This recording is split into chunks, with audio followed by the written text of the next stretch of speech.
Hello friends, मैं हूं S के सिंह। और भाई बिल्कुल ठीक कहते हैं कि जो सेना शांति काल में जितना अधिक पसीना बहा लेती है, युद्ध काल में उसको उतना ही कम ब्लड बहाना पड़ता है। अर्थात जो व्यक्ति अपने प्रेजेंट को संवार लेता है, अपने वर्तमान में मेहनत कर लेता है, उसका भविष्य उतना ही ब्राइट और उतना ही उज्जवल हो जाता है और बाद में उसको उतना मेहनत भी नहीं करनी पड़ती।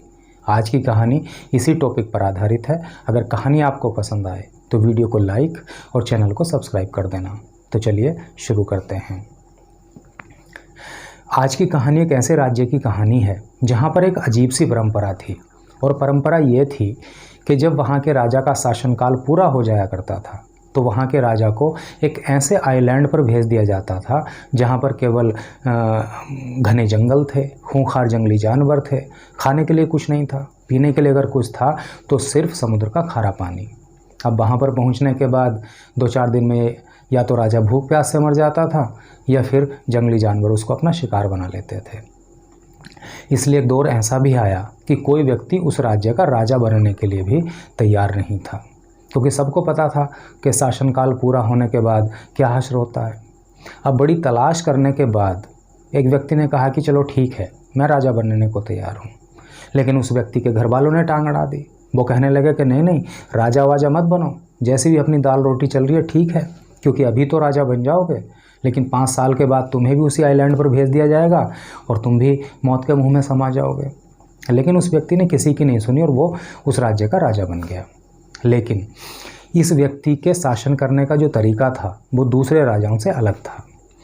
दूसरे राजा क्या करते थे कि जैसे ही वो राजा बने, राजगद्दी पर बैठे तो भोग विलास में लिप्त हो जाते थे, खूब मौज मस्ती करते थे, भविष्य की कोई प्लानिंग वो नहीं किया करते थे। और जैसे ही 5 साल पूरे होने को आते थे तो फिर टेंशन में रहने लगते थे, दुखी रहने लगते थे, रोते थे, क्योंकि उनको पता था कि अब उनकी मौत बहुत करीब है। लेकिन इस राजा ने क्या किया कि जब ये राजगद्दी पर बैठा तो इसने सबसे पहले अपने मंत्रियों से कहा कि मुझे उस आइलैंड पर लेकर चलो जहाँ पर मुझे 5 साल के बाद जाना है। अब इसके मंत्री इसको वहाँ पर लेकर गए। इसने देखा तो दूर दूर तक घने जंगल, खूंखार जंगली जानवर, बंजर भूमि।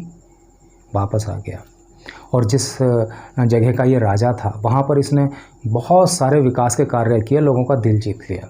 लेकिन साथ ही इसने उस आइलैंड के लिए भी ब्लूप्रिंट तैयार किया, वहाँ के लिए भी योजना बनाई, वहाँ के लिए भी फ्यूचर प्लानिंग तैयार की और उस पर काम करना शुरू कर दिया। इसने वहाँ पर जो घने जंगल थे उनको साफ़ करवा के खेतीबाड़ी करवाना शुरू किया। वहाँ पर ऊंची ऊंची बिल्डिंगें बनवा दी, चौड़ी चौड़ी सड़कें बनवाईं। वहाँ पर जो खूंखार जंगली जानवर थे उनको पकड़ के किसी दूसरे सुरक्षित स्थान पर पहुँचवाया। कुल मिलाकर जितनी भी बुनियादी सुविधाएं वहाँ पर हो सकती थीं वो सारी की सारी इसने वहाँ पर अवेलेबल कराईं। लेकिन ये सारी बातें इसने अपने राज्य के लोगों से गुप्त रखीं, किसी को कुछ नहीं बताया। अब धीरे धीरे वहाँ पर लोग बसना स्टार्ट हो गए और जब इसके शासनकाल के 5 साल पूरे को होने को आए तो इसने बड़ी खुशी खुशी अपने राज्य के लोगों से कहा कि भैया मेरा शासनकाल पूरा होने वाला है, अब मुझे विदाई दो, अब मुझे उस आइलैंड पर जाना है। लोग इसके उत्साह और इसकी खुशी को देखकर दंग रह गए। सोचने लगे कि यार जो पहले राजा होते थे जब उनका शासनकाल पूरा होने को होता था तो वो तो बड़ा टेंशन में होते थे, रोते थे, जाने को तैयार नहीं होते थे। लेकिन ये राजा तो खुद से ही आइलैंड पर जाने की बात कर रहा है खुशी खुशी, पता नहीं क्या बात है। 5 साल पूरे हुए। परंपरा के अनुसार इस राजा को भी जहाज़ में बैठा के लोगों ने रवाना कर दिया। अब चूँकि उस आइलैंड पे सारा कार्य इसी ने किया था तो ये वहाँ जाकर भी राजा बन गया। अब इस राज्य के लोग सोचने लगे कि भाई अब तो वो राजा मर चुका होगा, या तो भूख प्यास से मर गया होगा या जंगली जानवरों ने उसको मार दिया होगा। लेकिन तभी उस आइलैंड से एक इन्विटेशन आया और उसमें लिखा था कि भाई हम इस आइलैंड पे एक भव्य आयोजन कर रहे हैं और आप सब यहाँ पर सादर आमंत्रित हैं। पहले तो इस आइलैंड के लोग वहाँ जाने के लिए डरे, लेकिन उसके बाद फिर हिम्मत करके वहाँ पे गए तो वहाँ जाके देखा तो चौंक गए, आश्चर्य में पड़ गए। अरे ये क्या, इतनी ऊंची ऊंची बिल्डिंग है, इतनी चौड़ी चौड़ी सड़कें, इतनी सुंदरता, इतना सुंदर आइलैंड। इतना सुंदर तो उनका स्वयं का राज्य भी नहीं था। जब वहाँ के राजा से मिले तो और भी ज़्यादा वो चौंक गए। उन्होंने देखा ये तो वही राजा है जो कभी उनका राजा हुआ करता था। इन लोगों ने उससे प्रार्थना की कि आप यहाँ के साथ साथ हमारे राज्य के भी राजा बन जाइए। अब वो व्यक्ति दोनों जगह का राजा बन गया। तो कुल मिलाकर कहा यह जा सकता है कि अगर हमें अपने भविष्य को ब्राइट बनाना है, उज्जवल बनाना है, तो उसकी प्लानिंग करनी पड़ेगी।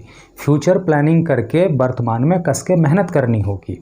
अब आप इस कहानी में देख लीजिए, जो पहले राजा थे वो क्या करते थे, अपने वर्तमान को मौज मस्ती में वो निकाल देते थे, फ्यूचर प्लानिंग वो करते ही नहीं थे, और बाद में उनका जो हश्र होता था वो आपने सुना। और इस राजा ने क्या किया कि फ्यूचर प्लानिंग तैयार की और वर्तमान में मेहनत की, तो दोनों जगह का राजा बन गया।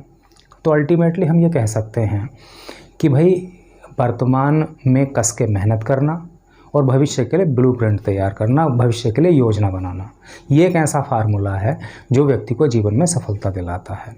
तो यही थी आज की कहानी। आई होप कि आपको पसंद आई होगी। वीडियो देखने के लिए थैंक यू सो मच।